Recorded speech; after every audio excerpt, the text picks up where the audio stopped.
Today, I'm going to do a little experiment when it comes to creating captions for videos.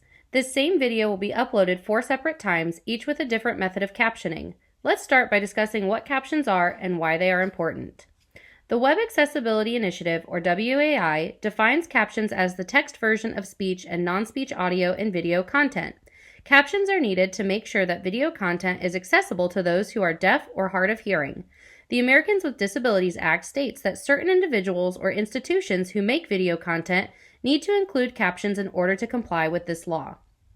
If you're not sure if your media needs captions, the Web Content Accessibility Guidelines, or WCAG, is a great resource. However, if your video has audio information that is important to the general understanding of your content, there's a good chance that it needs captions. Typically, creating captions can be time-consuming. Some people may be tempted to use auto-captioning tools and call it a day. However, many auto-captions are not WCAG compliant. We're going to talk a little bit more about what the WCAG says in terms of auto-captions and compliance.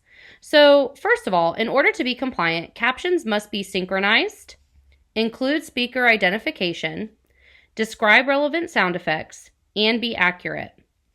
One of the big reasons that auto captions aren't compliant is their accuracy rates. While there isn't a set percentage from the WCAG, most experts agree it needs to be at least 95% or above.